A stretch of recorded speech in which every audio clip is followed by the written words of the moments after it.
Hi, welcome to Read 6406. I am Dr. Elizabeth Swaggerty and I'm facilitating your learning for this course. This video is designed to introduce you to me and the course as a whole. In it, I'll share some information, but I'm not going to step you through all of the important parts of the introductory document and the syllabus because, well, really it's all important. That's why I put it in there. I know you're busy and this isn't your only course and you have a life outside of ECU coursework. In fact, most of you are actually teaching full-time, but I can't emphasize enough the importance of sitting down and carefully reading through all of these introductory documents right now. I agonized over every reading, assignment, and activity. This is true. You wouldn't believe how much time it took me. I selected only the best and most important things for you to read in the end. So I value your learning experience, and I tried really hard to choose the ones that would be really worthy of your time and effort. So Read 6406 is an action research course, and I absolutely love this course because I get to help you apply all of the learning that you've experienced in the program so far to your own teaching. In it, you'll choose a wondering about your teaching. You'll research a possible solution. So for example, imagine that I'm a third grade teacher enrolled in this course. I'm wondering about how to improve comprehension scores of my students. I read an article about something called reciprocal teaching. It's a strategy that's been around forever. And I think it's something that I want to try with my students because I've never tried it before. I read an article, let's see, the teachers, yeah, so then I've got to think about what that might actually look like in terms of my plan.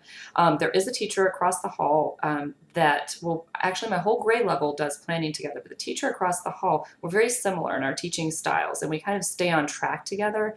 I think she'll work with me. So if I integrate reciprocal teaching in my guided reading groups for 6 to 8 weeks, and she does business as usual teaching in her guided reading groups, we can compare the comprehension quiz score results, and then we'll be able to tell if reciprocal teaching really made an impact on the scores. I might also collect reading attitude surveys from students to see if there's any kind of difference there between the two groups. And I'll also plan to keep a researcher journal during the intervention. That way I'll have 3 sets of data. I can triangulate my data. So I'll write up all of this in a proposal this semester, and I'll present it to Read faculty for feedback.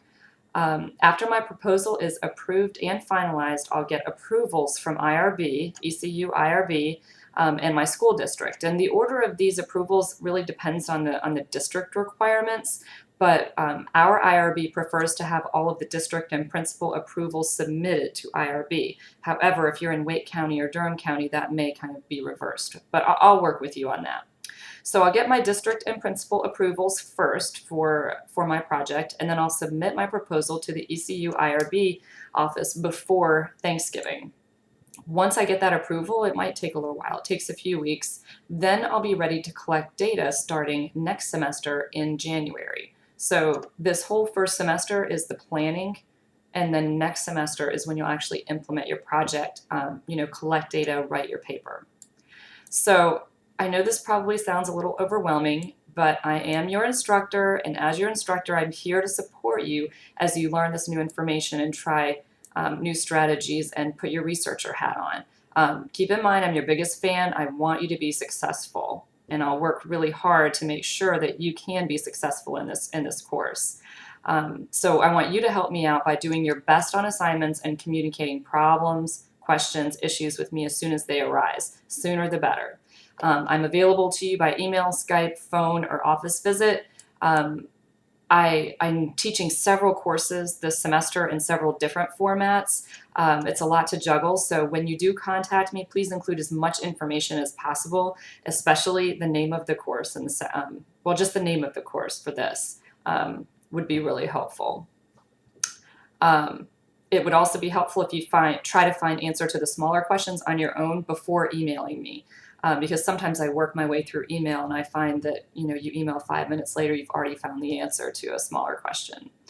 Also include Oh, I will try to respond to your emails within 24 hours. On the weekends, it'll probably be 48 hours. I have two small children and lots of activities, travel, soccer, and everything else, so it's harder for me to respond to emails on the weekend, but I'll do my best. If you don't hear back from me in those times, please resend the email because it might have fallen through the cracks and I don't want to forget about you. So there's a lot to learn about literacy and putting your knowledge into practice this year. I hope you'll give this course your all so you're better prepared as a reading teacher. I want to see you grow and stretch and become the amazing teacher I know you can be. And I promise to give it my all on my end as well. So go ahead and read the introductory documents very carefully. Let me know if you have any questions or if you see any errors. And please know I'm looking forward to an awesome semester working with you.